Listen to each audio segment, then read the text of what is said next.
Assalamualaikum warahmatullahi wabarakatuh. Masih bersama channel Ras Muria.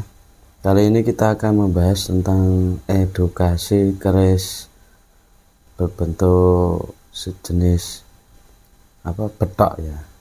Untuk kali ini betok era Mojopahit ya. Empu Joko Suro ya. Nih kita bisa lihat dari bentuknya yang simple ya. Sejarah pembuatan keris Joko Suro itu tidak lepas dari sejarah pencarian keris sengkelat ya, karya Empu Supo Madrangi atau Empu Supo adalah seorang empu dan abad 15 ya. Karya-karyanya masyhur. Kalau makamnya di daerah Kadilangu ya. Tuh karya jadi dulunya Empu Supo itu pernah membuat keris legendaris yaitu Kiai Carubuk ya, untuk sang kakak ipar atau Kanjeng Sunan Kalijaga ya. Dalam pencarian dulu ada kisah ya, jadi pusaka keraton Mojopahit yang hilang di gudang pusaka keraton itu bernama keris Kiai Sengkelat ya. Dulu hilang, terus diutuslah Empu Supo untuk mencari daerah Tuban, membuat beselan ya, atau tempat untuk membuat keris ya. Setelah dari Tuban ke Banyuwangi, sampainya di Blambangan ya. Empu Supo membuat beselan atau bahasanya itu dapur untuk membuat keris ya. Tempat dapurnya membuat keris ya, ada itu beselannya itu di atas perahu ya. Empu Supo di Keraton Blambangan akhirnya menemukan keris yang dicari ya, Empu Sengkelat ya. Jadi Empu Supo di daerah Blambangan itu terkenal namanya Empu Pitrang ya. Jadi setelah itu dia diberi hadiah wilayah dan juga istilahnya jadi Empu Keraton Blambangan ya. Setelah Empu Supo itu menikah dijodohkan dengan putri dari Blambangan ya, mempunyai anak namanya Empu Joko Suro ya. Empu Joko Suro ini masih di Blambangan ya. Empu Supo kan kembali ke Majapahit sambil membawa keris sengkelat ya. Jadi sampai di Majapahit ya, dia tidak kembali lagi ke Blambangan, tapi istrinya ditinggal di sana ya.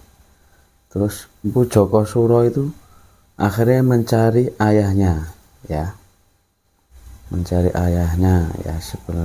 Sebelumnya pernah ditinggali oleh sang istri, itu sebuah menyerahkan besi yaitu bakaran keris, yaitu disuruh memberi nama nanti kalau anaknya namanya Joko Suro setelah dewasa ya. Jadi bukti berupa besi itu anaknya sang Empu Joko Suro itu pergi ke Mojopahit ya. Dalam perjalanannya dia membuat keris yang sejenis betok ini ya, dengan pijit-pijitan, ditekan-tekan. Kalau di buku keris itu ada sketsanya itu menggunakan siku ya. Ini ya, jadi ini loh. Coba lihat. Ini seperti pijitan ya. Pijitan. Nah, jadi sudah setiap jadi membuat keris itu dibolongi besinya ya. Mari kita buka besinya ya, agak sulit ini ya. Nah, ini karena karat jadi tertutup lubangnya ya.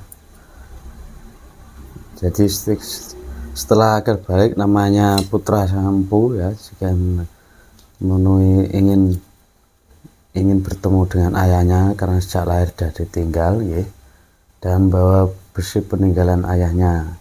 Selama perjalanan dibuat keris ya, dipijit-pijit, ditekan saja. Ini aslinya pijitan ya, ini pijitan dengan jari tanpa api, dan ujung besi kecil dibolongi.